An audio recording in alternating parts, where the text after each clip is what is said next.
மக்களே வணக்கம். இது கோல்ஃபி ஸ்போர்ட்ஸ். நான் உங்கள் டிஎன்ஆர். கபடி லெஜெண்ட் திரு ராஜரத்னத்தை நம்ம கோல்ஃபி ஸ்போர்ட்ஸுக்காக நேரில் பார்த்து இன்டர்வியூ எடுக்கணும்னு ஒரு திட்டம் போட்டேன். அவருக்கு ஃபோன் பண்ணேன். என்ன, அவருக்கு யாருன்னே தெரியாது.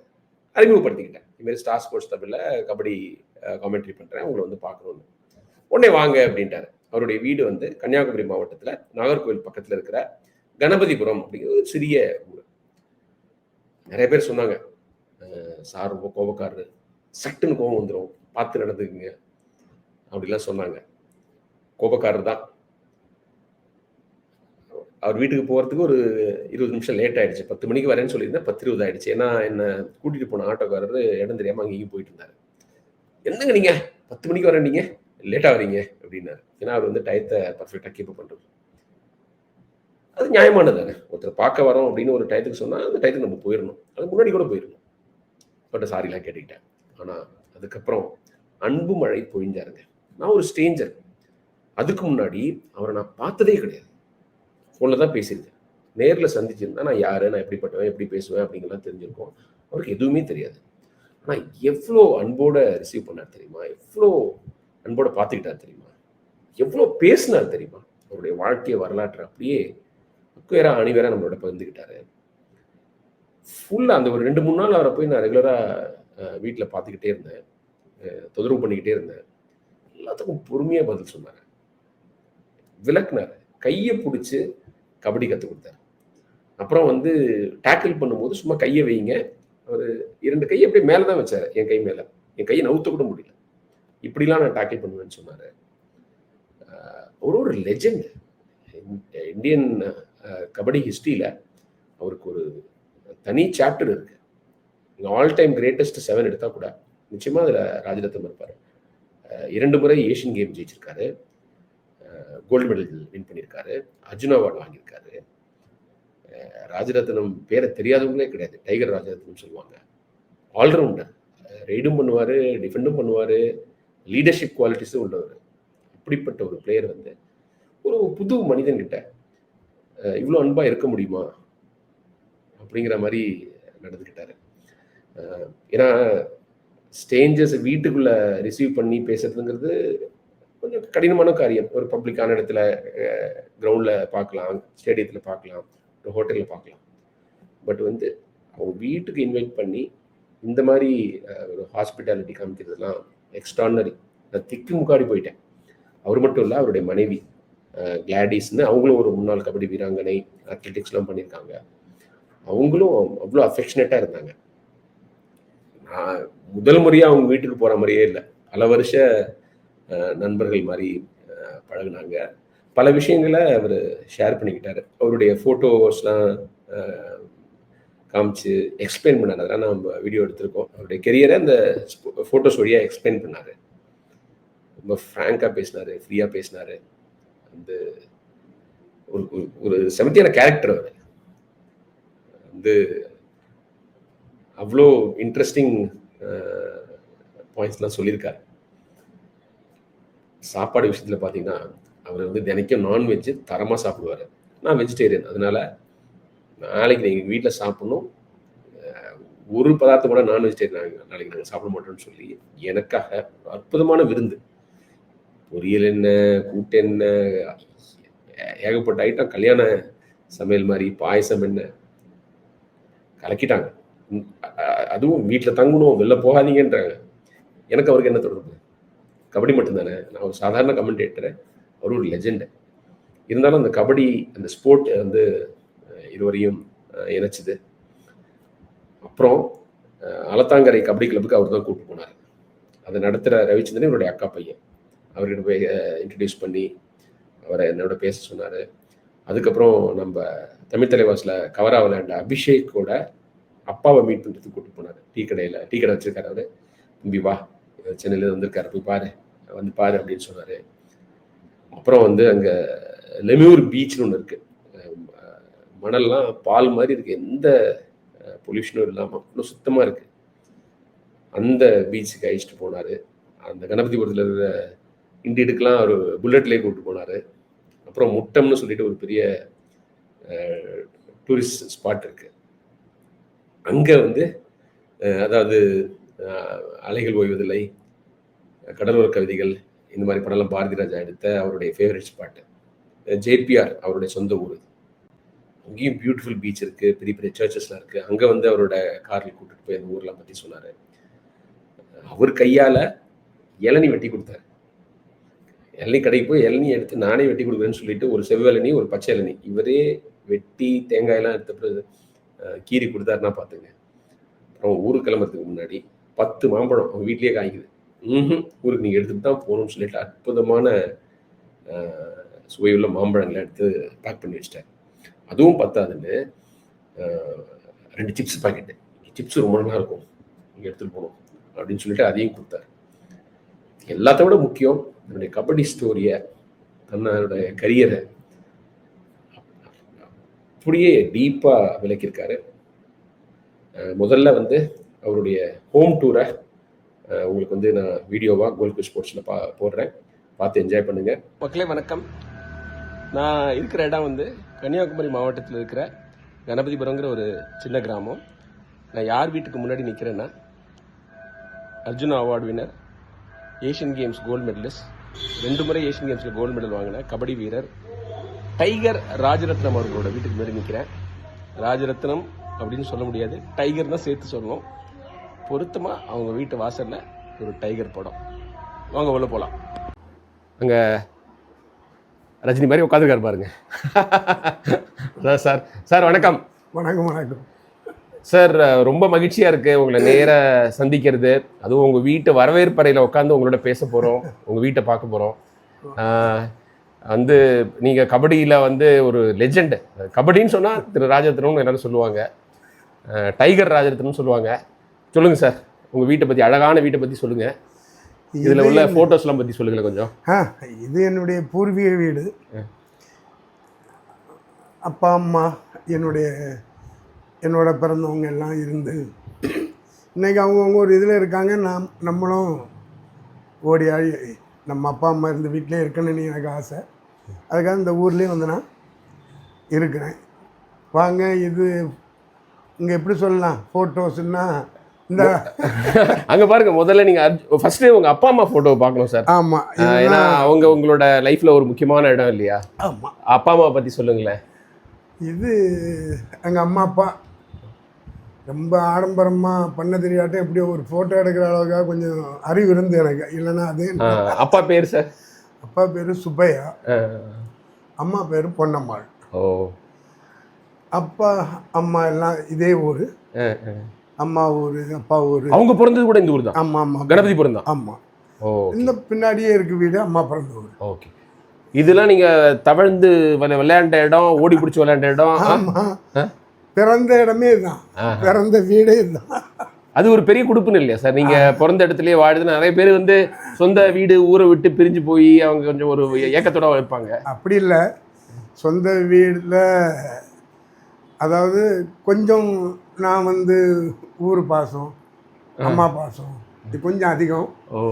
அதனால் அப்பமே நான் வேலை பார்த்தேன், இங்கே தான் இருந்து வேலை பார்த்தேன். அப்புறம் ரயில்வே ஐசிஎஃப் வந்தோம்.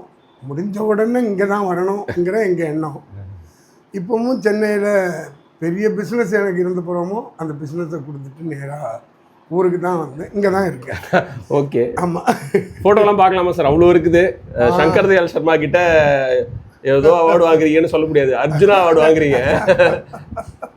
ஒரு பெருமையான தருணம் இல்லையா உங்கள் கரியரில்? ஆமாம். இது வந்து 94, 95 அவார்டு. ஆனால் 94 தான் சொல்லுவாங்க, 94, 95 அப்படி.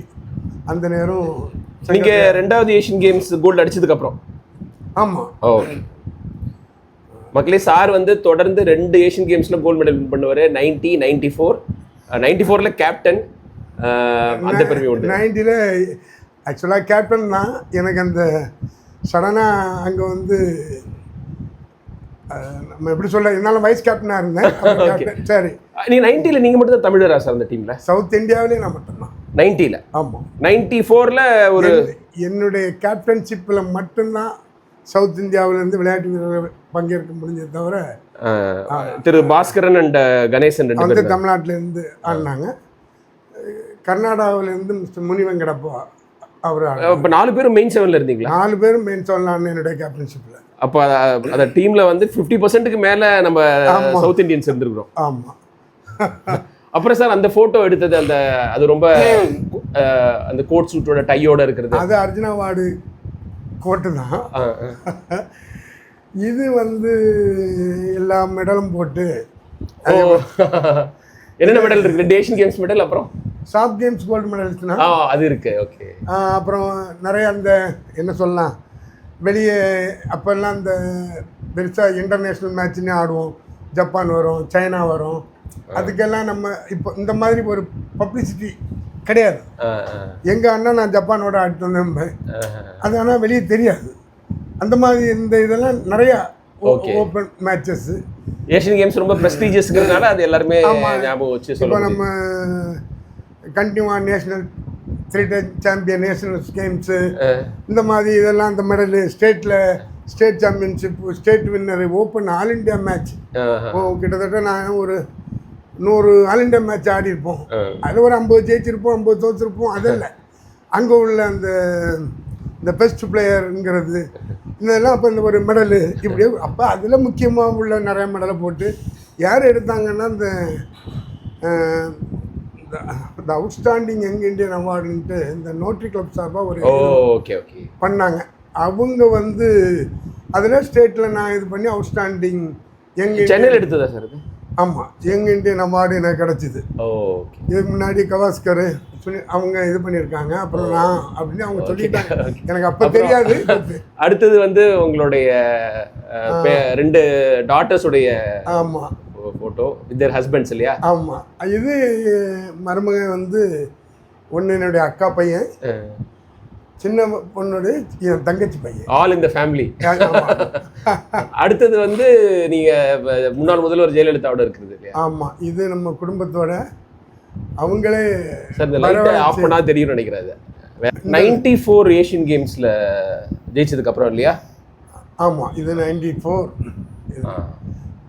இது என் ஒய்ஃபு காமிச்சிருந்தேன் மேடம். அப்படியா?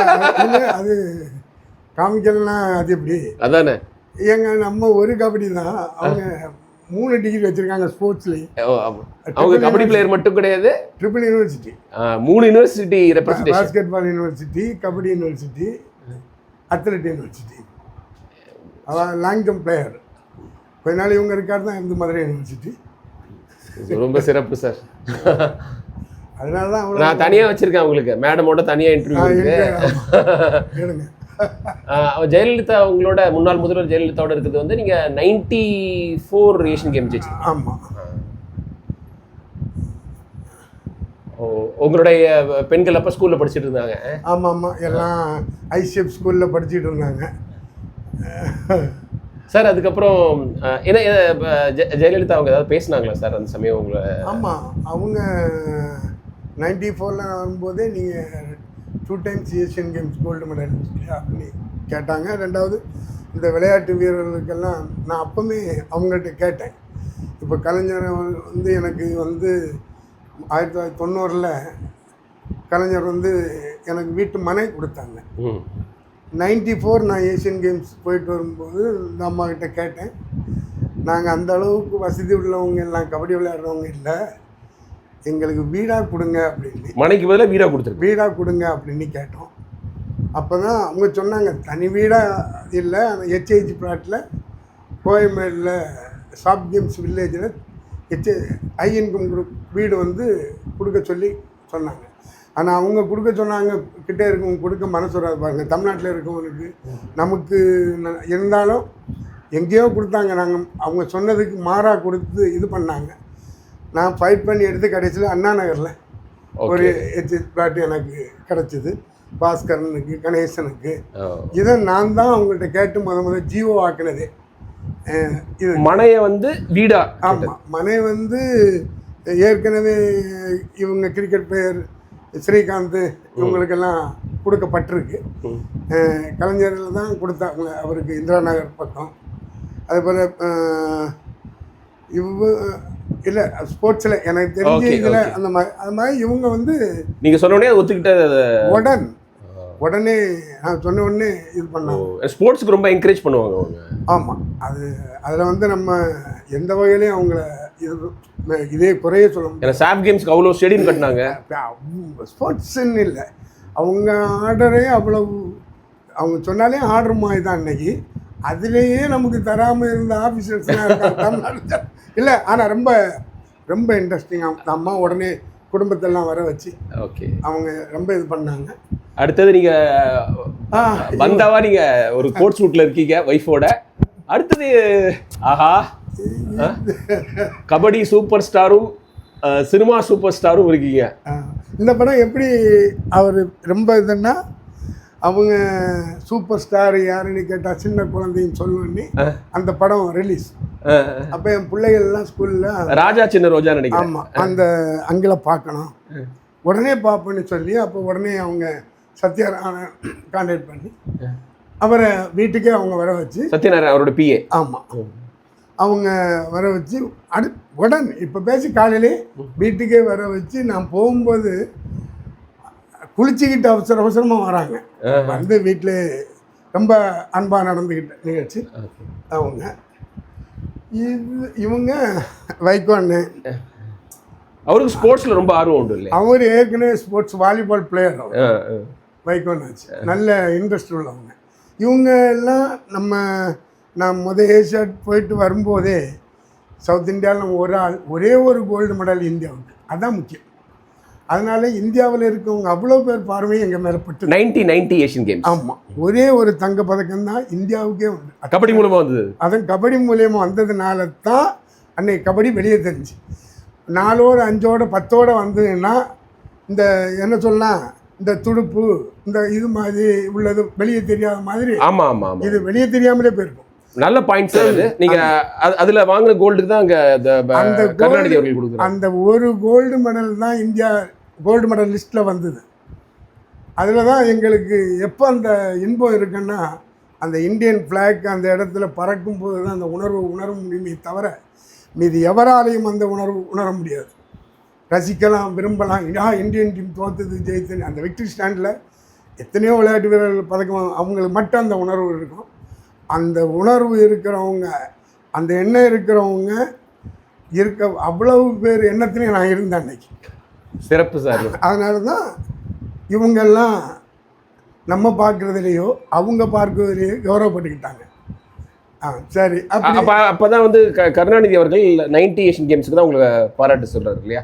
ஆமாம், இது 90 நான் ஏஷியன் கேம்ஸ் போயிட்டு வந்த உடனே அவங்க வந்து என்னை வீட்டுக்கே அழைச்சி, அது ஒரு கருணாநிதி அவர்களோட வீடு. ஆமாம் ஆமாம், அப்போ அழைச்சி அதனுடைய அப்படி எப்படி சொல்லலாம், மிக அவங்களுக்கு இப்போ தான் எங்களுக்கு தெரியும். அப்போ அவங்க மிகப்பெரிய இதை சொன்னாங்க. நம்மளெல்லாம் எவ்வளவு சாதனை பண்ணாலும் பேப்பரில் ஃப்ரண்ட்டில் போட மாட்டாங்க. எனக்கு அப்போ புரியலை. நமக்கு சரி, நம்ம தலைவரை பார்க்குறோம், சீஃப் மினிஸ்டரை பார்க்குறோம், இவ்வளோதான் இருந்தது. அந்த ஒரு ஆசை, நம்மளை கூப்பிட்டு அவங்க பேசுகிறாங்களே ஒரு இது மாதிரி, ஒரு என்ன சொல்லலாம், ஒரு மெய்மறந்த இந்த ஒரு மாதிரி ஆணவ கெத்து மாதிரி அந்த உணர்வு இருந்து எனக்கு.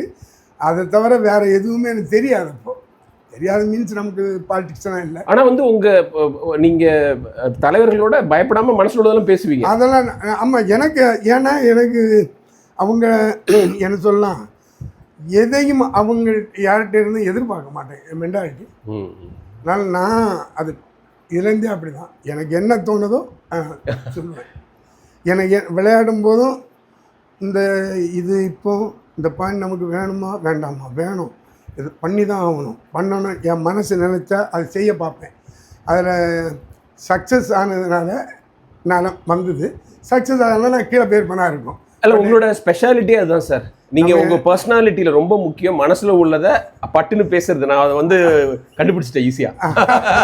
இல்லை, அது வந்து அப்படி தான். ஏன்னா நீங்கள் கொஞ்சம் தயங்கி சுருங்கி இதுன்னா நம்ம உணர்வு எல்லாம் நம்ம கொண்டுடுவோம். நம்ம பார்ப்போம், மரியாதை அவங்களுக்கு, அவங்கள்ட்ட ஆசைப்பட்டதை கேட்போம். அவங்கள்ட்டே நான் கேட்டேன். அவங்க ஏன்னா இதுக்கு முன்னாடி எந்த விளையாட்டு வீரர்களும் லேண்டு வாங்கினதில்லை. எம்ஜிஆர் டைமில் வாங்கியிருக்காங்க. இவர் கிரிக்கெட்டு ஸ்ரீகாந்த் வாங்கியிருக்காரு. நம்ம எம்ஜிஆர் பீரியடில் பாஸ்கரன் ஒலிம்பியன் வாங்கியிருக்காரு. நம்ம எல்லாம் அதில் இப்போ அப்போ அந்த டைமில் உடனே கொரட்டூரில் 1.25 கிரவுண்டு இடம், கிட்டத்தட்ட 6 சென்ட் 3000 ஸ்கொயர் ஃபீட் இடத்த அப்பமே கொடுத்தாரு கலைஞர். ஓ, நீங்க 2 பேருக்கு செல்ல பிள்ளையா இருந்திருக்கீங்க. ஐயா, நான் கருணாநிதி, ஜெயலலிதா போகும்போது பிரைம் மினிஸ்டர் விபி சிங் இருந்தாங்க. வரும்போது அவரு அந்த நம்ம என்ன அந்த காங்கிரஸ் அவங்க சந்திரசேகர், அது இல்லை இல்லை என்ன விபி சிங் சந்திரசேகர், சந்திரசேகர் தான் இருந்தாங்க. கரெக்ட். இப்போ அதுக்கப்புறம் இடையில என்ன, அதுக்கப்புறம் நரசிம்மராவ் வந்தார். எஸ், அப்படி 2-3 பிரைம் மினிஸ்டர் பார்த்துட்டேன் நாங்கள் டீம். இல்லை எதுக்குன்னா நமக்கு அந்த இது இல்லை, அந்த வாய்ப்பு கிடைச்சிது இந்தியன் டீமில் இருந்ததுனால அவங்களெல்லாம். சார், உங்களுக்கு கபடி களத்தில் மட்டும் இல்லை, நீங்கள் யாரை பார்த்தாலுமே நீங்கள் வந்து நீங்களா இருக்க முடியும். நீங்கள் வந்து ஒரு ஐயோ அவர் இருக்காருன்னு சொல்லிட்டு ஒரு மாதிரி தயக்கம் அந்த மாதிரிலாம் கிடையாது. மனசோடு டக்குன்னு பேச எனக்கு கிடையாது. ஏன்னா நான் ஒன்று தான் நினைப்பேன், முன்னாடி விளையாடும்போதும் சரி, இப்போ பஞ்சாபோட ஆடணும், சர்வீஸோட ஆடணும், சர்வீசஸ் டீமு பெரிய டீம், பஞ்சாப் டீம் பெரிய டீம் எல்லாம் நான் நினச்சி இருந்ததில்லை. நான் இப்போ பிளேயர்ஸ்கிட்டேன்னு சொல்லுவேன், அவங்களும் நம்மள மாதிரி தானேப்பா, மனுஷன் தானே, அவங்களும் யாரும் டார்னு பிடிச்சி அடித்து உடச்சிட மாட்டாங்களா நம்மளை, ஏன் அவ்வளோ பாட்டு ஏன் நம்ம வின் பண்ண முடியாது கொஸ்டின் தான் கேட்பேன் முதல்ல. ஸோ அவங்க வந்து அதே மாதிரி தான் அவங்க நமக்கு என்ன நினைப்போம், அந்த விளையாட்டை பற்றி பேசுவோம், விளையாட்டில் வந்து வேலை வாய்ப்பு கொடுக்கணும், அதை கொடுக்கணும்னு பேசுவோம். அவங்கள்ட்ட கேட்குறதுல ஒன்றும் இல்லை. இப்போ நான் அவங்க சிஎம்கிட்ட எனக்கு எதை ஒன்றுமே கிடையாது கபடி பிளேயர்ஸுன்னொன்னே கலைஞர் சிட்டிக்குள்ளே வீட்டு மனை கொடுத்தாரு. இன்றைக்கி அது கோடிக்கணக்கான ரூபா மதிப்பு. இந்த அம்மா வந்து உடனே வீடு இல்லைன்னு நான் கேட்காம இருந்தால் எனக்கு இன்னும் ஒன்றும் இல்லை, மற்ற எந்த வீரர்களுக்கும் கிடைச்சிருக்காது. கரெக்ட். உங்களுக்கு மட்டும் இல்லை, எனக்கும் அப்போ எந்த இதுவும் இல்லைங்க. இப்போ நீங்கள் ஒரு ஏசியாட்டு ஆடி தங்கப்பதக்கம் வாங்கிட்டு வந்த வரைக்கும் என் வீட்டில் ஃபோன் ஒரு லேண்ட்லைன் கூட கிடையாது சார். அதுவுமே உன் வீட்டில் இல்லைன்னு சொல்லி கவர்மெண்ட் அதான் அவங்களா பார்த்து தெரிஞ்சு கொடுத்தாங்க. அதனால் அது நம்ம இப்போது இது நமக்கு இருக்குது, நம்ம இந்த அச்சீவ்மெண்ட்டுக்கு இது நம்ம கேட்கலாம் செய்யலாம்னு அந்த இதில் நம்ம கேட்குறது. ஆமாம், அது நீங்கள் அப்படி இல்லாமல் இருந்தாலும் ரெப்ரசன்ட் பண்ணுறது சாதாரண விஷயமா, அந்த இல்லாமல் இருந்தாலும் நம்ம கேட்டுருவோம்.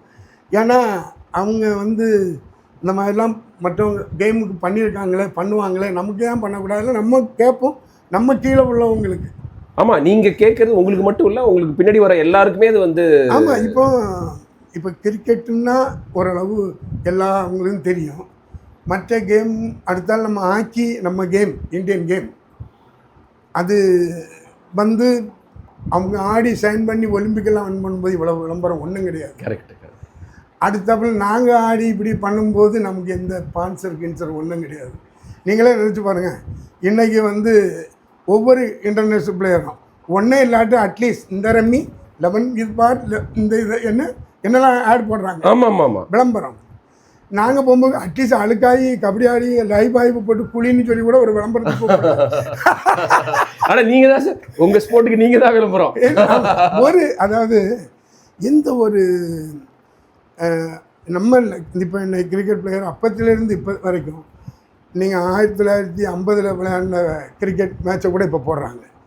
நான் விளையாடின விளையாட்டை, நான் விளையாடின 2 ஏஷியன் கேம்ஸ் விளையாடினேன், நான் சாஃப்ட் கேம்ஸ் விளையாடினேன், இதெல்லாம் கூட ஒரு கவர்மெண்ட்டில் ரெக்கார்டு இல்லை. அப்படின்னா நாங்கள் எப்படி என்னொருத்தன்னு தெரியும், பட்டோடி விளையாடினாருங்கிறத இப்போ போட்டு காமிக்கிறான்னா நான் அப்போ இதுக்கு வந்து எப்படி சொல்ல முடியும்?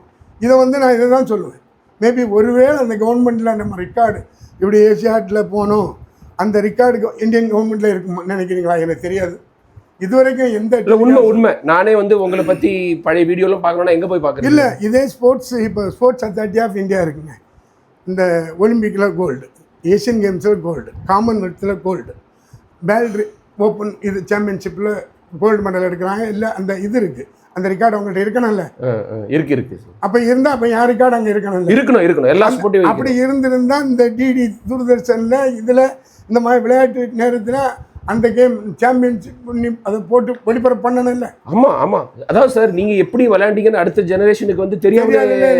நம்ம டீம் அப்போ எப்படி அப்போ யாருமே பண்ணதில்லை. இதுவரை அப்போ எப்படி ஸ்போர்ட்ஸ் இன்ட்ரெஸ்ட் வரும்? 24 மணி நேரம் அவ்வளவு சேனல்லையும் கிரிக்கெட் ஓடிட்டு இருக்குல்ல. Correct correct. மற்ற ஸ்போர்ட்டுக்கு இம்பார்ட்டன்ஸ் கொடுக்கணும். கொடுக்கறது மட்டும் இல்லை, வின்னர் டீமே அது காட்டணும்ல. நியாயமான ஆதங்க சார் இது. அப்புறம் எப்படி? அப்புறம் நாங்கள் இதனால தான் என்ன செய்வோம்னா, இது ஸ்போர்ட்ஸ்மேன். இப்போ நான் ஒரு இன்டர்நேஷ்னல் பிளேயரு, சச்சின் ஒரு இன்டர்நேஷ்னல் பிளேயர். நீ ஒரு உதாரணத்துக்கு நானும் சச்சின் டெண்டுல்கரும் ஒரே டைம் அர்ஜுனா அவார்டு, 2 பேரும் ஒரே ரூமில் தான் தங்கியிருக்கோம். இதெல்லாம் நான் வெளியே சொல்லக்கூடாது.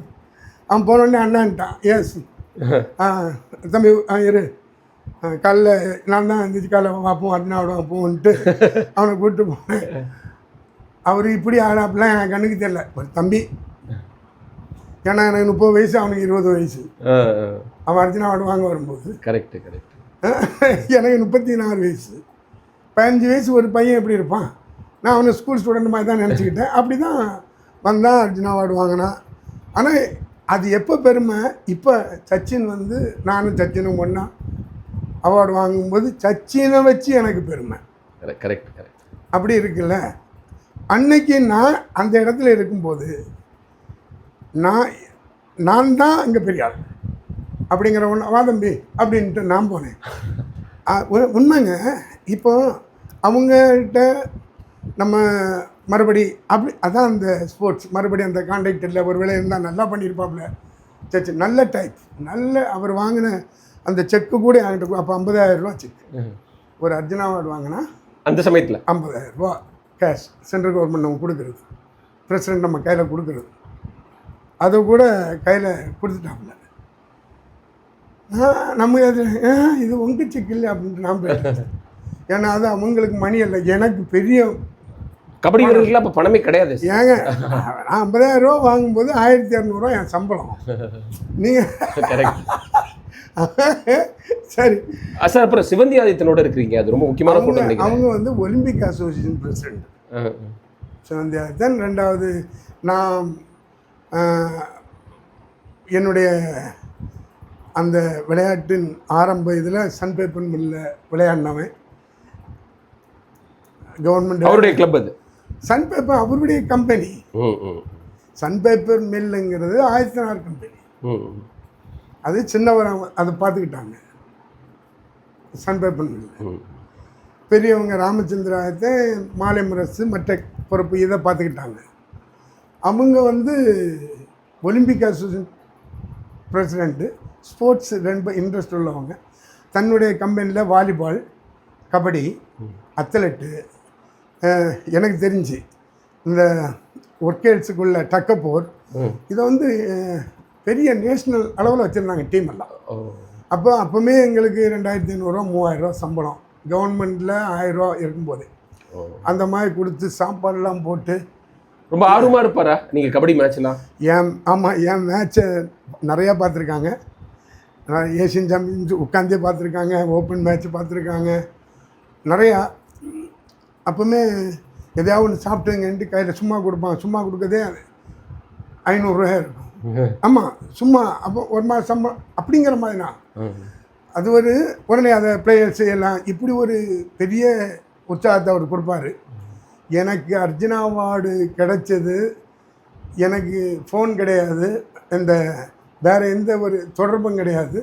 இங்கே வந்து ஒலிம்பிக் அசோசியேஷன்லேருந்து அவங்க ஃபோன் பண்ணி ஒரு ஆள்கிட்ட சொல்லி அவங்க இப்படி அர்ஜுனா அவார்டு கிடச்சிருக்கு ராஜரத்னத்துக்குன்னு அவங்க சொன்ன பிறகு தான் எனக்கு தெரியும். உங்கள் கெரியரில் மறக்கவே முடியாத ஒரு மனிதர் சிவந்தி ஆதித்தன். ஆமாம், அது அவங்க அடுத்து அவங்க ஐயா பெரியவங்களை பற்றியும் சொல்லணும், உள்ளே இருக்காங்க. இது வந்து மூப்பனார். அவர் வந்து தனுஷ்கோடி ஆதித்தனோட இருக்காரு. ஆமாம், அப்போ மூப்பனார் வந்து பிரைம் மினிஸ்டர் இதுக்கு அடிபட்டு இருந்த நேரம். அவர் பேர் அடிபட்டு. ஆமாம், அவர் வீட்டுக்கு என்னை கூப்பிட்டு, நீங்கள் வரக்கூடாது தம்பி, நான் வரணுன்னு சொல்லி என்ன இதுக்கு இது பண்ண. அது 12/2/1994 அந்த ரெக்கார்டிங் வந்து டேட்டோடே இருக்கும். ஓ கரெக்ட். கேமரா இது முடிஞ்ச பிறகு தான் அதில் தான் அப்போ தான் அவங்க தனுஷ்கோடி ஆதித்தன் வந்து ஸ்போர்ட்ஸ் மினிஸ்டர். சார் எனக்கு ஒரே ஒரு கேள்வி, உங்களோட பயோபிக் எடுத்திருந்தா, அது உங்களுடைய வாழ்க்கை வரலாறு ஒரு பட சினிமாவை எடுத்திருந்தா இளம் வயது ரஜினி நடிச்சிருந்தா நல்லா இருக்கும்னு நினைக்கிறீங்களா? ஏன்னா உங்களை மாதிரி ரொம்ப சுறுசுறுப்பா இருக்கிறவரு. அது எனக்கு தெரியாது இந்த ஸ்ட்ரகிளுக்கு. அப்படி அதாவது அப்போ அவ அந்த அது எப்படி நீ இல்லை எனக்கு, ஏன்னா நீங்கள் உங்களுடைய கபடியில் வந்து உங்களுடைய திறமை வந்து அசாத்தியமானது. எல்லாரும் சொல்கிறது நீங்கள் ஒரு சூப்பர் ஸ்டார். அது எனக்கு அவர் திரையுலக சூப்பர் ஸ்டார், ரெண்டும் எனக்கு அது ஒரு மாதிரி இல்லை. அப்படி இப்போ சினிமா வந்து எடுக்கிறது வந்து நம்ம கபடி ஆரம்ப ஸ்டைல்லாம் கொஞ்சம் ரஃப் அண்ட் டஃப்பான கேரக்டர் பண்ணவங்க தான் எடுக்க முடியும். அது அந்த ரோல் பண்ணுறவங்க தான் நல்லாவே பண்ண முடியும். இப்போ இந்த கபடி நான் நடக்கும்போது கொஞ்சம் பிஸி. கில்லி எல்லாம் விஜய்க்கு நான் தான் போயிருப்பேன். அதில் தான் என் நண்பர் போயிருந்தார், சென்னையிலேருந்து கோல்டு ராஜேந்திரன். ஆமாம், கோல்டு ராஜேந்திரன் தெரியுமா உங்களுக்கு? தெரியும், அவர்கிட்ட பேசி. என்னுடைய கிட்டத்தட்ட 90% கபடியின் கதை அவருக்கு தெரியும். அவங்கள்ட்ட கேட்டு என்னுடைய இதை நீங்கள் எழுதுங்க, சரியா? இதை சிலதை நானே சொல்ல முடியாது, சொன்னால் எனக்கு கஷ்டமாக இருக்கும். நான் அதை ஒத்துக்க மாட்டேன். சரி, புரியுது. நான் அந்த விளையாட்டுக்கு கூட அவர் கபடி இப்படி பண்ணணும், இப்படி கிக் பண்ணி 5 பேர் வரலாம் 10 பேர் வரலாங்கிறத அவங்க கற்பனையில் சினிமா எடுக்க உண்மையாகவே நடத்தி காமிச்சோம் வேணாம். அதனால் இது இல்லை. உங்களுடைய வாழ்க்கையை படமாக எடுக்கணும் கேட்டிருக்காங்களா உங்கள்கிட்ட? அதுமாரி பேச்சு கேட்டிருக்காங்க. இப்போ கூட சென்னையிலேருந்து ஒரு புதிய ஒரு ப்ரொடியூசர் டைரக்டர் அவங்க பேசிகிட்டு இருக்காங்க. அவங்களும் கூடிய சீக்கிரம் வருவாங்க. ஓகே, ஆமாம். அவங்க இது பண்ணால் சில எங்கள் கதை எப்படி சொல்லலாம்னா, முதல்ல வில்லேஜிலெல்லாம் அந்த பருத்தி வீரன் படம்லாம் வந்து இது மாதிரி 100 பருத்தி வீரன் சேர்ந்த படத்துக்கு அது ஸ்டார்டிங். அதுக்கு மேலே என்ன இருக்குன்னு எங்களை கெஸ் பண்ணிக்கணும். சாரோட பியூட்டிஃபுல் வீடு. ஸோ இதுக்கு வந்து கிரெடிட் சாருக்கும் கொடுக்குறோம், ராஜரத்னம் சாருக்கும். அவங்களுடைய மனைவி அப்படியே அவங்களுக்கும் நம்ம கிரெடிட் கொடுத்துருவாங்க. பாருங்கள், எல்லா வேலையும் செஞ்சுட்டு அப்படியே சைலண்ட்டாக இருக்காங்க. ரொம்ப அழகாக வச்சுருக்காங்க வீடு. எனக்கு அப்படியே தங்கிடலாமான்னு தோணுது. இது வந்து அப்போ ஒரு சரத்குமார். ஓகே, ஆக்டர் சரத்குமாரோட இருக்காரு. ஆமாம். ஸோ அவரும் உங்கள் கேம்லாம் பார்த்துருக்காரு இல்லையா சார்? அவங்க ஒரு தடவை ஒரு மேட்சோட கபடிக்கு சீஃப் கெஸ்டாக ஒரு நேஷ்னல் சாம்பியன்ஷிப் வந்திருந்தாங்க. அப்போ சார் இதில் வந்து 94ல் ஜெயிச்ச திரு கணேசன், பாஸ்கரன் அவங்களோட இருக்கீங்க. ஆமாம், எல்லாம் 3 பேருமே. ஓ, ஸ்பெஷலான ஃபோட்டோ மக்களே. 94 ஏஷியன் கேம்ஸில் 3 தமிழர்கள் வந்து மெயின் 7ல் இருந்தாங்க. ராஜரத்னம் சார் தான் இந்த டீமோட கேப்டன், அதையும் மறந்துடாதீங்க. ஒரு தமிழர் வந்து கேப்டனாக இருந்து இந்திய அணிக்கு கோல்டு மெடல் வாங்கி கொடுத்துருக்காரு. சாருடைய மனைவி. ஆமாம், பிளாக் அண்ட் ஒயிட் பீரியட்ல எடுத்த ஃபோட்டோ. அவருடைய காதலி. லவ் மேரேஜ் வேற. ஓகே, அது என்னுடைய சின்ன பொண்ணு மருமகன். சாருக்கு 2 பொண்ணுங்க, 2 பேருமே அமெரிக்காவில் இருக்காங்க. அது சின்ன பொண்ணு மருமகன். இது கல்யாண போட்டோ, அவங்க போட்டோ, அதுக்காக அப்படி காமிச்சேன். அவங்க முக்கியமான விஷயம், அவங்க 2 பேரும் கபடி பிளேயர். சின்ன பொண்ணு வந்து இந்தியன் டீம் விளையாடிருக்காங்க. இந்தியன் டீமுக்குலாம் விளையாடி இருக்கிறாங்க. பெரியவ வந்து national player kabaddi, national games player, national games ஆடி இருக்காங்க பெரிய பொண்ணு. அப்பாவை பார்த்தா கபடியா, அம்மாவை பார்த்து கபடியா? எது பார்த்துக்கிட்டா? அப்பா 2 பேரை பார்த்தாலும் சரிதான். நான் விளையாடி என்ன பார்த்து தான் அவங்க தான், நான் தானே அவளுக்கு கோச்சு. சாரோட ஒய்ஃப் மேடமும் வந்து கபடி பிளேயரு, அத்லீட்டு. ஸோ குடும்பமே ஒரு இங்கே ஸ்போர்ட்ஸ் குடும்பம்னு சொல்லலாம். ஆமாம், அது உண்மை தான். என்னுடைய பிரதர் எல்லாமே ஸ்போர்ட்ஸ் தான். இங்கே வாங்க. ஓ, இது ஓகே. இது கேம்பில் சார் அண்ட் இந்த வந்து ஒரு அத்லீட்டு. இது வந்து ஒரு அந்த அவுட்ஸ்டாண்டிங் யங் இண்டியன் அவார்டுக்காக இந்த ஃபோட்டோ ப்ரிப்பேர் பண்ணது. சார் எனக்கு ஒரு சின்ன கேள்வி சார். இப்போ கூட வந்து கிரிக்கெட் பிளேயர்ஸோட அவங்க ஒய்ஃப்லாம் டூருக்கு போகலாமா அப்படின்லாம் ஒரு கேள்வி எழுந்துக்கிட்டு இருக்கு. ஆனால் நீங்கள் அந்த காலத்திலேயே 90ஸ்லேயே கேம்புக்கு வந்து ஒய்ஃபை கூப்பிட்டு போயிருக்கீங்க. அது பெரிய விஷயம் சார். அது எப்படி நீங்கள் கூப்பிட்டு போனீங்க? இல்லை, எனக்கு ஒரு அடுத்த ஏசியாட்டு இந்த இதில் 90ல் இருந்து 92 வந்து நான் சாப் கேம்ஸ் வந்து ஆட முடியலை. அது வந்து ஆட முடியலை மீன்ஸ் அது செலெக்ஷன் எனக்கு கொடுக்கல. 92க்கு கொடுக்கல. நாங்கள் ஆடலை அதில் 2-3 பேர். அதுக்கப்புறம் எங்களை வந்து அவாய்ட் பண்ணாங்க.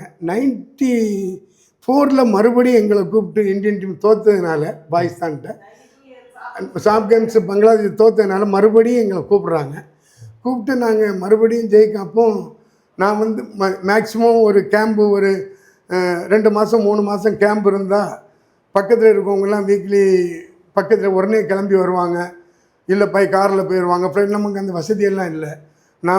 நான் சொன்னேன், என் ஃபேமிலி பார்க்காம எனக்கு கான்சன்ட்ரேட்லாம் பண்ண முடியாது.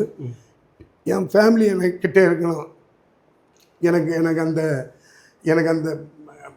அது எப்படி சொல்லலாம், என்னுடைய இது வந்து எனக்கு ஒரு கிரிப்பு கிடைக்கல. ஓகேங்க, கேமில் கான்சென்ட்ரேட் பண்ணணும்னா அவங்களும் இருந்தால் நல்லா இருக்கும். எனக்கு நல்லா இருக்குங்கிற ஒரே கேள்வி. அப்போ வந்து mister Ganesan Olympian gold medalist, அவர் ஸ்போர்ட்ஸ் அத்தாரிட்டி ஆஃப் இந்தியா பெங்களூரில். Okay, M P Ganesan. M P Ganesan. அவர்கிட்ட போய் சொன்னேன், அண்ணே நான் ஆஃபீஸர்னாலும் அண்ணேன்னு தான் சொல்லுவேன். அண்ணே எனக்கு ஃபேமிலி இல்லாமல் இருந்தால் என்னவோ ஆயிருக்குண்ணே. இங்கே இருந்து அந்த விளையாடி போது மற்றவங்க மாதிரி ப்ராக்டிஸ் பண்ண மாட்டேன். ப்ராக்டிஸே நான் வந்து ஒரு விரோதி மாதிரி தான் கூட இருக்கவங்கள்ட்ட விளையாடுவேன். அதான் எனக்கு சும்மா எல்லாம் விளையாட பிடிக்காது. அப்படியெல்லாம் இருக்கும்போது நிறைய அடி. பட் எனக்கு பாடி ரிலாக்ஸேஷன், என் மைண்ட் ரிலாக்ஸேஷனுக்கெல்லாம் என் மனைவி என் பிள்ளைகள்லாம் இருக்கணும் அப்படின்னு உடனே கூப்பிடு அப்படின்னு சொல்லி நான் வர வச்சு நான் கூட போவேன். தான் அந்த கேம்பில் என்னுடைய ட்ரைனிங் டைம் முடிஞ்சு அப்படி அவங்க ஃப்ரீயாக. சூப்பராக, ரொம்ப அழகாக இருக்கு சார். அது மேடம் டி சொல்ல ரொம்ப அழகான ஃபோட்டோ, அது பியூட்டிஃபுல்லாக இருக்கு. I am so happy. ஏன்னா இதுக்கெல்லாம் நீங்கள் பயந்துக்கிட்டு வெக்கப்பட்டுட்டு இருந்தா நடந்திருக்காது, வேலை நடந்திருக்காது. இதை நான் ஓப்பனாக, அவரும் ஒரு ஒலிம்பியன்னால ரைட் ராஜர்தான். ஏன்னா என் உடம்பெல்லாம் அடித்து உடச்சி கெட்டு போட்டு தான் ஐஸ் கட்டி தான் டெய்லி எனக்கு இருக்கும். அங்கே உள்ள டாக்டர்கிட்ட கேட்டது சொல்லுவாங்க. ஸ்போர்ட்ஸ் அத்தாரிட்டி இந்தியாவில் உள்ள இப்படி எல்லா டாக்டர்ஸுக்கும் என்ன தெரியும். அதில் இந்த கபடி பிளேயர் ஐயோ டெய்லி ஒரு ஃப்ராக்சர் இல்லாமல் நான் உள்ளே இருக்க மாட்டேன். அவ்வளோ கஷ்டமான சார். அப்புறம் எனக்கு இதை சொல்லுங்க, இதுவும் ரொம்ப சூப்பரான ஃபோட்டோ. அதாவது சென்னை லைட் ஹவுஸ் பக்கத்தில் புல்லட்டோட நிற்கிறீங்க. புல்லட்டில் டைகர் இருக்குது. இந்த கதையை நீங்கள் சொல்லி ஆகணும். லைட் ஹவுஸ் நீங்கள் அதிகமாக அந்த பக்கம் நிறைய ஃப்ரெண்ட்ஸ்லாம் வந்து போவீங்க. அது லைட் ஹவுஸ் ஃப்ரெண்ட்ஸ் இல்லைங்க. லைட் ஹவுஸ் இருக்கிற இடம் நொச்சிக்குப்பம். நொச்சிக்குப்பத்தில் இருக்கிற 1-2 நண்பர்கள் என்னோட விளையாடினவங்க. நான் வந்து சென்னையில் அப்பயுமே திருவத்தூர் குப்பத்தில் நான் விளையாடுவேன். அப்போ திருவத்தூர் குப்பத்தில் பெஸ்ட்டு டீம் திருவத்தூர் குப்பம், பழவேற்காடு குப்பம், அயோத்தியா குப்பம், கொஞ்சம் இருக்கும். அப்போ இதில் வந்து கொஞ்சம் நான் நொச்சிக்குப்பத்தில் வந்து என் நண்பர் கோல்டு ராஜேந்திரன், அவரும் குப்பத்தில் இருக்கனால அப்பத்திலேருந்தே நாங்கள் நண்பர்கள். அப்படியே நம்ம எதுனாலும் அங்கே வந்து இந்த லைட் ஹவுஸ் பக்கத்துலேயே அவர் வீடு. இங்கே வரும்போது அப்படியே அந்த அந்த பீச் ஓரமாக குப்பம் தண்ணி வரும்போது அந்த பக்கம் எப்படி சொல்லலாம், நீங்கள் கேள்விப்பட்டிருப்பாங்க இந்த வீரமணி அவங்க அந்த ஃப்ரெண்ட் சர்க்கிள். ஆனால் அட்டகாசமாக இருக்குது சார் அந்த பைக். உங்களோட ஓன் பைக் அது? ஆமாம். இது வந்து 1987 எல்லா விளையாட்டு வீரர்கள் அதில் எல்லாம் கொஞ்சம் காசு போட்டு எனக்கு அவங்கள பண்ண வந்தா. அந்த வண்டி வச்சிருக்கீங்களா? இல்லை. ஆமாம் இருக்கா? ஆமாம். எங்கே இருக்கு? இப்போ ஒரு போன 2 மாதத்துக்கு முன்னாடி அக்கா பையன் எடுத்துகிட்டு போனான். ஏன்னா என்ன இந்த கிக் பண்ணது, இது கிக் புல்லட்டு தான் இருக்கு. இப்போ அது வந்து பொண்ணுன்னு சொல்லிட்டு கிக் பண்ணி அந்த ஆங்கிள் உடஞ்சதில் எனக்கு கிக் பண்ண முடியாது கால். அதனால செப்டாக்டர் வேணாம், அது இருக்கட்டுன்னு சொல்லி அவன் எடுத்துகிட்டு போயிருக்கான். என் பேர் அந்த டைகர் இருக்கா? ஆமாம், டைகர் அந்த இதில் போஸ்டர் இருக்கா? அந்த ஸ்டிக்கர் இருக்கா? இல்லை. அது அந்த போயிடுச்சு. அது அப்புறம் ஒயிட் கலர் ஆகிட்டோம். உங்கள் பேர் டைகர் ராஜரத்னம்னால நீங்கள் ஓட்டினீங்க அது? அது அப்போ நான் என் காரில் இருக்கும், என் பைக்கில் இருக்கும். இப்போ நம்ம என் உடம்புலேயே ஓட்டியிருக்கேன். சார் பாருங்க, சாரோட கையிலேயே வந்து டைகர் இருக்கு. பேரில் மட்டும் இல்லை, ஆட்டத்தில் மட்டும் இல்லை, கையில் புல்லட்டில் எல்லா இடத்துலையும் வச்சிருக்காரு. எனக்கு இப்போ புலின்னு சொன்னா உங்க பேர் உங்க ஞாபகம் தான் சார் வருது. ஆமா, புலியே ஒரு மெஜஸ்டிக் அனிமல்.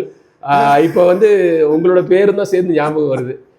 நிறைய ரசிகர்கள் வந்து இந்த அந்த பாயம்புலி படமெல்லாம் வந்து ரஜினி. ஆமா, அப்பெல்லாம் நானும் பாயம்புலி ஆயிட்டம் முன்னே. அப்படியே ஒரு புலி சிறுத்தை எல்லா பேரும் வந்திருக்கு உங்களுக்கு. ஆமா, அவன் நிறைய இது வந்து இதை சொல்லணும். இது இந்த நிறைய ஆல் இண்டியா மேட்ச்சு இவங்களும் நடத்துவாங்க. இது வந்து தமுக்கத்தில் நடந்த ஒரு பெரிய மேட்ச்சு. இது ராமச்சந்திர ஆயத்தனார். ஓகே, சரியா? இது என்னுடைய சிவந்தி ஆயத்தனாருடைய அண்ணன் மூத்தவர். இவங்க மாலைம்புரசு, கதிரமணி, இவங்க. ஆமா ஆமா ஆமா. ஐயா இது தினத்தந்தி, தினகரன், அதெல்லாம் அவங்க அக்கா, அவங்க சகோதரியுடைய வீட்டுக்காரர் தான் கேபி கந்தசாமி. ஓ, நீங்க வந்து அது அந்த போட்டியில அவர் பார்க்க வந்திருந்தார் கெஸ்டா. அவங்க என்னுடைய மேட்ச் எங்க இருந்தாலும் வந்துருவாங்க, எங்க நடந்தாலும். ராமச்சந்திர ஆதித்தன். ஆமா, வந்துருவாங்க. ஆமா, என்னுடைய மேட்ச் அவங்க ரொம்ப எனக்கு. அதுக்கப்புறம் என் பிள்ளைகளுக்கு கல்யாணம்லாம் அவர் தான் நடத்தி வச்சாரு. அந்த ஃபோட்டோலாம் இருக்குது. அம்மாவும் அவங்களும் எப்பவும் வந்துடுவாங்க. அவர் ஒரு ஃபேன்னே சொல்லலாம் உங்களுக்கு. 100க்கு 100 அவரை வச்சுக்கிட்டுன்னு சொல்லுவோம், வைக்காம சொல்லுவோம். 100க்கு 100 என் ஃபேன் தான். அதுலேயும் பெரிய வெறி பிடிச்ச ஃபேன் அவர். மேலே இருக்கிறது என்னுடைய ஒய்ஃபோட அப்பா அம்மா. ஓகே. அவங்க ரிட்டையர்டு டீச்சர். ஆமாம், அவங்களே இல்லை, அவங்களே இல்லை, எல்லாம் இல்லை. இது நீங்கள் கபடி போட்டி எங்கே சொன்னீங்க? எந்த ஊரில் சொன்னீங்க? இது தமுக்கம், மதுரை. தமுக்கங்கிற தமுக்கத்தில் ஒரு கதை இருக்குது, அப்புறம் நம்ம சொல்லுவோம். அந்த கதையில் உள்ள மேட்ச் தான் அது.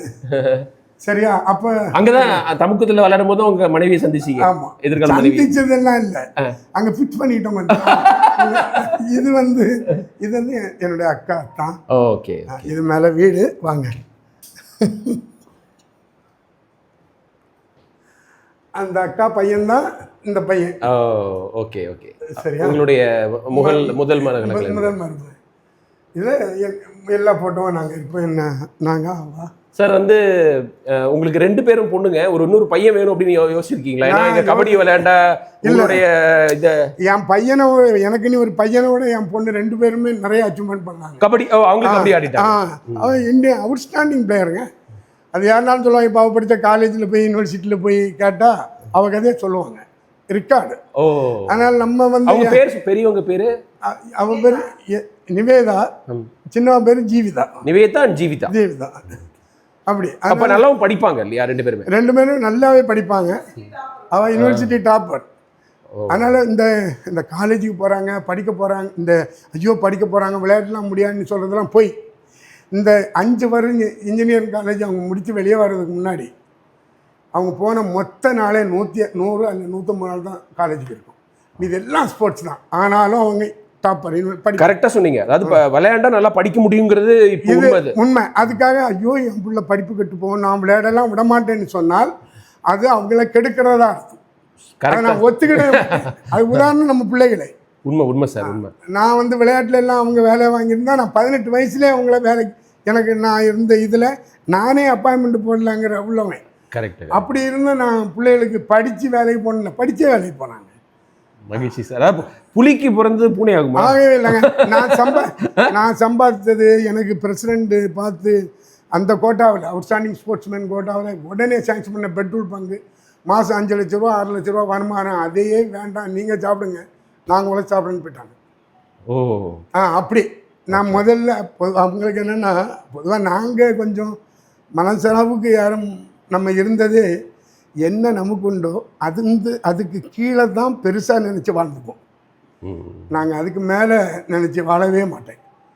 ஒரு 2 வீலர் ஸ்கூட்ரு அது மட்டும் இருந்து, அப்புறம் 10 வருஷம் கழித்து எல்லோரும் சேர்ந்து ஒரு புல்லட்டு, சரியா? புல்லட்டு. அப்புறம் காரு வாங்கணுன்னா இல்லை அதெல்லாம் இல்லை, எனக்கு இவ்வளவு தான், என்னால் டெய்லி 100 ரூபாய் பெட்ரோல் போடுறதே கஷ்டம், என் வீடு, நான் என் சாப்பாட்டுக்கு இவ்வளோ வேணும், வாங்குகிற சம்பளத்தில் பாடி மெயின்டெனன்ஸுக்கு வந்து 75% வேணும். என் பிள்ளைகளுக்கு நீட்டாக ஒரு ட்ரெஸ் வாங்கி கொடுக்கலாம் முடியாது, ஆனாலும் எனக்கு இது போதும்னு தான் வாழ்ந்துட்டு இருந்தோம். அதுக்கு பிறகு ஏதாவது ஒரு பெரிய அவார்டு, இந்த அர்ஜுனா அவார்டில் ஒரு 50,000 கிடச்சி, சீஃப் மினிஸ்டர் எனக்கு கேஷ் அவார்டு 2 பேரும் ஒவ்வொரு லட்சம் கொடுத்தாங்க. அந்த அவார்டை கூட்டிகிட்டு போவேன் பிள்ளைகளுக்கு, உங்கள் ஹோட்டலில் சாப்பிட வாங்க அவார்டுகள் இப்படி. அதனால் அதுக்குள்ளே நிறைஞ்சு வாழ்ந்துருந்தோம். அப்படி வாழ்ந்தால் எல்லா பேருக்குங்க இது வந்து பொதுவாகவே, நம்ம இப்படி வந்துட்டோம், உடனே நம்ம ஒரு கார் வாங்கணும், ஒரு லோனை போடுவோம், வீடு வாங்க. கவர்மெண்ட் கொடுக்கலாம். நான் இவ்வளோ வந்து எனக்கு சொந்த வீடு கிடையாது, இது எங்கள் அப்பா அம்மா சம்பாதிச்ச வீடு. என் பூர்வீக வீடு எல்லாத்துக்கும் வீதம் கொடுக்கும்போது, சின்ன சின்ன உதவி கொடுக்கும்போது எல்லாரும் சேர்ந்து, அப்போ தம்பிக்கு இது இருக்கட்டும், நான் மட்டும் இங்கே வேலை பார்த்தேன். சரி, ஈபில் அப்படி கொடுத்தேன். அதனால் சார் இது வந்து வீடு வந்து உங்களுக்கு பியூட்டிஃபுல்லாக இருக்குது. அது மட்டும் இல்லை, உங்க அப்பா அம்மாவுடைய பூர்வீக வீடுங்கிறது ஒரு ஸ்பெஷல். ஒரு வந்து அது உங்களுக்கு ஆமாம், அது பிள்ளைகளும் இங்கே இப்போ பெரிய பொண்ணு இங்கே பிறந்தா, இந்த வீடு அவளுக்கு தான் இந்த வீடு.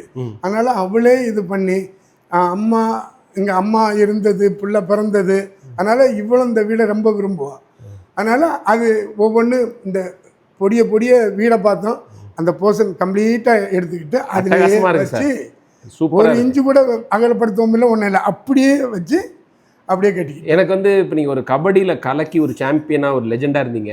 வாழ்க்கையிலே வந்து பொண்ணுங்களை அருமையாக வளர்த்து அமெரிக்காவுக்கு அனுப்பி நல்லா படிக்க வச்சு ஒரு சக்ஸஸ்ஃபுல் பர்சனாக இருக்கீங்கல்ல, அது எனக்கு ரொம்ப சந்தோஷமாக இருக்குது. ஏன்னா நிறைய பேர் வந்து கேமில் கலக்குவாங்க, லைஃப்ல வந்து அவ்வளோ கான்சென்ட்ரேட் பண்ண மாட்டாங்க. இப்போ உங்க வைஃபுக்கு நான் கிரெடிட் கொடுக்கணும்னு நினைக்கிறேன். ஏன்னா அவங்களும் நல்லா படிச்சிருக்காங்க.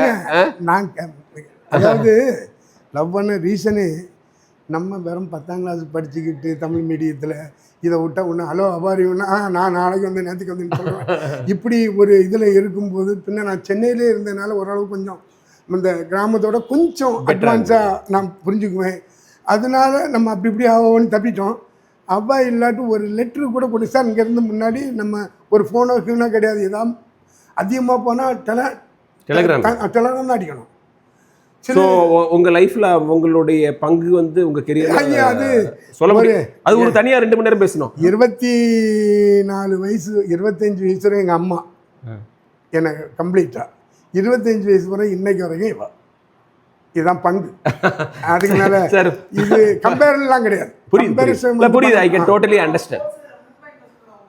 மேடம் சொல்கிறாங்க சாருடைய அம்மா பொன்னம்மாள் அவர்களும் ஸ்போர்ட்டில் பயங்கர இன்ட்ரெஸ்ட்டு. ஆமாம், இது ஏங்க நீங்கள் நைட்டு எனக்கு பீச் பக்கம் இங்கேருந்து ஓடி போனால் 5 நிமிஷம் ஜாக்கிங் கூட ஆகாது எனக்கு. நைட்டு இங்கே கிளாக்கு கிடையாது, இவங்க ஓரளவு அந்த இதுகளை பார்த்து தான் டைம் ஃபிக்ஸ் பண்ணுவாங்க. நைட்டு 1 மணிக்கெல்லாம் எழுப்பி விட்ருவாங்க, விடியகாலம் 5 மணின்னு நினச்சி. நான் போய் இந்த கடற்கரையில் தனியாக இது என்ன ரொம்ப நேரம் ஓடினாலே, இல்லைன்னா நான் போகும்போது அந்த மீனவர்கள்லாம் மீன் பிடிக்க அந்த வலையெல்லாம் இருப்பாங்க, ஏர்லி மார்னிங்னா 4 மணிக்கு 5 மணிக்கு எழுப்பி விட்டால் அதெல்லாம் நடக்கும். சில இன்னைக்கு அதெல்லாம் நடக்காது, கேட்டால் எழுப்பி விட்டுருவாங்க. ஸோ உங்களோட ஸ்போர்ட்ஸ் கரியருக்கு அம்மாவும் ஒரு மிகப்பெரிய காரணம். அம்மா தான் காரணம். அது இதுக்கு பிறகு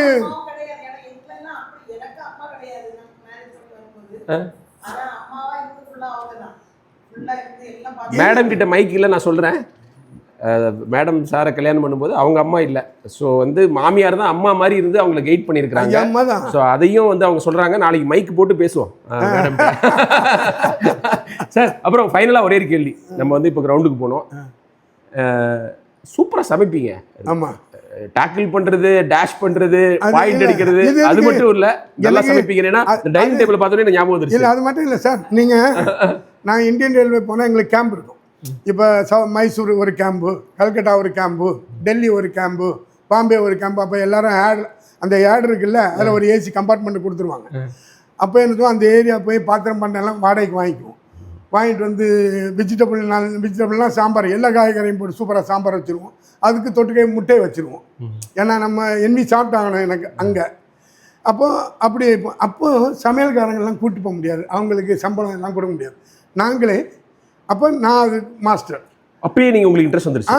அதனால தான் என்னால் சமைக்க முடியும். ஆனால் 1-2 பேருக்கு இல்லைங்க, 24 லேடிஸ் 12 பேர் 5 ஜென்ஸ் மொத்தத்துக்கு சமையல் பண்ணுவேன். ஓ, அப்படி பண்ணி அதுவும் 1 நாள் 2 நாள் இல்லை, ஒரு கேம்ப்னா 30 நாள் 40 நாள். என்ன ஸ்பெஷல் உங்களோட குக்கிங்கில்? எல்லா ஃபிஷ் நல்லா பண்ணுவோம், சிக்கன் நல்லா பண்ணுவோம். மற்றபடி விதவிதமாக எல்லாம் பண்ண முடியாது, அவ்வளோ பேர் இருக்கும்போது. ஒரு சிக்கன் கறி, ரைஸ், தயிர், டேஸ்ட் நல்லா இருக்கும், ரொம்ப டேஸ்ட்டாக. உங்க சாப்பாடு சமையல் சமைச்சு சாப்பிட்டு உங்க ஒய்ஃப் என்ன சொல்லுவாங்க? ஆமாம், அவங்க எல்லாம் நான் சாப்பிட்ற எல்லா இதுவும் சாப்பிட மாட்டாங்க. நான் வந்து எல்லாம் ஊர்வனை பரப்பனை எல்லாம் வெஜிடபிள் அதிகமாக. ஆமாம், சிக்கன் சாப்பிடுவாங்க, ஃபிஷ்லையும் சில ஃபிஷ் சாப்பிடுவாங்க. உங்கள் பிள்ளைங்களுக்கு பிடிக்குமா உங்கள் சமையல்? ஆமாம், அவங்கெல்லாம் அநியாயத்துக்கு. சார் நாங்கள் காலையில் எல்லாருமே எழுந்திரிச்சு எங்கள் ஃபேமிலியில் நைட்டு தூங்க போகும்போது ரகசியம்லாம் பேச மாட்டேன். நாளைக்கு காலையில் என்ன சமையல் இதை கேட்டு இல்லாமல் நான் தூங்க மாட்டோம். இப்போ அமெரிக்காவில் போயிட்டு கலக்கிட்டு இருக்காங்க. ஆமாம், அங்கேயே அதே தான். ஆமாம், வேர்ல்டு சமையல் எல்லாம். ஏன்னா இப்போ அவங்களுக்கு ரொம்ப அட்வான்ஸ் ஆகிட்டு, இப்போ இந்த வாட்ஸ்அப்பு இது இந்த இந்த இன்டர்நெட்ல இருக்கு எல்லாமே. எல்லாமே இப்படிங்கிறது அதை வித்தியாசமாக பண்ணுவாங்க சார் இந்த போர்ஷனை மட்டும் மேடம் எல்லாம் இந்தியன் சமையல், இன்டர்நேஷனல் சமையல் எல்லாமே செய்வாங்க. வந்து ஸோ வந்து சாருடைய இன்ட்ரெஸ்ட் ஒரு காரணம். இந்த போர்ஷனை மட்டும் நான் வீடியோவில் கட் பண்ணேன். ஏன்னா என் ஒய்ஃபுக்கு ஒரு மிகப்பெரிய கம்ப்ளைண்ட்டே எனக்கு சமைக்க தெரியாது. வீட்டில் எல்லா வேலையும் செய்வேன், ஆனால் எனக்கு உங்களுக்கு சமைக்க தெரியலைங்க, அதுதாங்க குறை. நீங்கள் எந்த வேலையும் செய்ய வேணாம், சமைக்க மட்டும் தெரிஞ்சுதா போதும்னு சொல்லுவாங்க. ஏன்னா அவங்க ஒய்ஃபு கொடுத்து வச்சவங்க. அப்படி கிடையாதுங்க சார். எல்லா வேலையும் செய்வேன் சார், ஏ டு செட் செய்வேன். அவ சொல்லுவா எந்த வேலையும் நீங்க செய்ய வேணாம், சமைக்க மட்டும் செய்யுங்க. இல்லை அப்படி இல்லை. அது எப்படின்னா நாங்கள் வெளியே போகிறோம், வெளியே போனால் நான் நல்லா ஏங்க ட்ரெயினில் நான் ஒரு உதாரணத்துக்கு ட்ரெயினில் போனால் எல்லோரும் ஆர்டரு ஒரு சாப்பாடு என்ன பண்ணால் நான் 4 ஆர்டர் பண்ணுவேன். நாங்கள் ஒரு ஆள் தான் சார் சீட்டு இல்லை 4 ஆர்டர் இங்கே 4ன்னு சொல்லிடுவேன். 4 வெஜிடபிள்ஸ் அந்த சாம்பார். ஏன்னா அங்கே போனால் மேக்ஸிமம் தான் முட்டை. முன்னாடி கேன்டீனில் ரொம்ப சிக்கன் கூட வராது. இந்த சாம்பார் இதுதான். நம்ம டெல்லி போனால் தமிழ்நாடு இதில் ஆமாங்க உண்மைங்க. அந்த அந்த சாம்பார் அதெல்லாம் தயிர் இருக்கும், சின்ன பிளேட்டு தருவான், சில்வர் பிளேட்டு, அதிலே தான் சோறு தருவான். இந்த மாதிரி பார்சல்லாம் கிடையாது. முன்னாடி 4 சாப்பாடு வாங்கி தின்னா கூட எனக்கு வயிறு நிறையாது. ஸோ நானே இங்கேருந்து டெல்லி போயிட்டு போகிறதுக்கு போகும்போது ட்ரெயினில் ட்ராவல் போனால் ஒரு 70 இல்லை 80 சப்பாத்தி கொண்டு போவோம். ஒரு வேலைக்கு ஒரு 25 ஒரு வேலைக்கு 20 சப்பாத்தி 25 சப்பாத்தி சாப்பிடுவேன். பெரிய சப்பாத்தி இல்லை. அப்போது நமக்கு என்ன, நான் தமாஷா சொல்கிறேன் சார் இது. அப்போ இதுக்கெல்லாம் எனக்கு கட்டுப்படி ஆகுது நான் ட்ரெயினில் போகும்போது. புரியுது சார். ஆனால் நீங்கள் வந்து நான் இறுதியாக ஒன்று கேட்கணும்னு நினைக்கிறேன். ஆண்களுக்கு சமையல் தெரிஞ்சிருக்கிறது ரொம்ப அவசியம் இந்த காலத்தில் அப்படி நிறைய பேர் சொல்கிறாங்க. அது நீங்கள் சொல்லுவீங்களா? ஏன்னா நீங்கள் நிறைய வெளியில் இடத்துக்கு தனியாக போயிருக்கிற போது அப்படி அதாவது எல்லாத்துக்கும் எல்லாம் தெரிஞ்சால் நல்லது தான். இப்போ நீங்கள் ஒரு எமர்ஜென்சிக்கு இப்போ பெண்களுக்கு கார் ஓட்ட தெரிஞ்சால் அது ஒரு எமர்ஜென்சிக்கு அவங்க போகலாம், அது உண்மை தான். அவங்க வசதிக்கு தகுந்த மாதிரி. இப்போ அதுக்காக நம்ம பெண்களுக்கு கார் ஓட்டுறது எல்லாரும் பொண்ணாடி காராக வாங்கி கொடுக்க முடியும்? நம்ம காரையே அவங்க ஓட்ட போறாங்க. இப்போ இன்னொன்னு சார், இப்போ நிறைய பெண்கள் வேலைக்கு போறாங்க. ஆமா, அந்த காலம் மாதிரி சமைக்கிறது மட்டுமே அவங்க வேலை கிடையாது. இப்போ நீ கணவனும் ஹெல்ப் பண்ண முடிஞ்சுன்னா அவங்களுக்கு நல்லது. டக் டக்னு அது பண்ணணும். அது வந்து எப்படின்னா நாங்கள் எப்படி கற்றுட்டோம்னா, நம்ம நிறையா சாப்பாடு விரும்பியா அம்மா சமையல் பண்ணும்போதே பிச்சு பிச்சு கூட போய் எனக்கு தின்னு அப்புறம் ஒரு பிள்ளைகளுக்கும் அப்படி தான். ஒரு ஆம்லேட் போடும்போது ஒரு ஆம்லேட் நம்ம ஒரு ஆம்லேட் போடும்போது பிள்ளைங்க நிற்கும், அம்மூட்டி நீ போடு, இந்த அது உடச்சி விட்டு வெங்காயத்தை 2 நாள் எப்படியோ பண்ணோம். 3ஆவது நாள் அவள் சூப்பராக ஆம்லேட் போட்டுருவாள். எம்மா நீ எஸ் வா, இப்படி சொல்லி கொடுக்குற மாதிரி தான் நம்ம. பொண்ணம்மாள் எப்படி சமைப்பாங்க உங்கள் அம்மா? அநியாயத்துக்கு சமைப்பாங்க. நாங்கள் அதெல்லாம் சொல்ல வேண்டாம், ஆனால் வேற லெவலில் இருக்கும். ஓகே. ஏன்னா அந்த இப்போ உள்ள அந்த சாப்பாடு நமக்கு வாய்க்க ருசிக்கான அந்நேரம் அது என்ன சாப்பாடு அப்படி பண்றது இல்லை. அதுக்கு ஒரு தனி சுவை இருக்கு. எல்லாம் மண்சட்டி. இப்பவும் நம்ம வீட்டில் மண்சட்டி தான். இப்பவும் நம்ம வீட்டில் மண்சட்டி சமையல் தான். அதுதான் எல்லாமே. சரி சரி வாங்க. நன்றி சார். நம்ம கிரவுண்டுக்கு போகலாம். ஏன்னா அவ்வளோ கதை இருக்கு உங்கள்கிட்ட. எல்லா கதையும் பேசணும், நமக்கு கிரவுண்டுக்கு போக முடியாது. நன்றி சார். இந்த வீடியோட நோக்கமே திரு ராஜரத்னம் அவர்களுக்கும் அவருடைய மனைவி, காதல் மனைவி, கபடியை பார்த்து இவர் கல்யாணம் பண்ணிக்கிட்டவங்க கிளாடிஸ் ராஜரத்னம் அவர்களுக்கும் கோல்ட் குவிஸ் ஸ்போர்ட்ஸ் சார்பாக நன்றி. மறக்கவே முடியாது சார் உங்களோட ஹாஸ்பிட்டாலிட்டியை. தேங்க்யூ.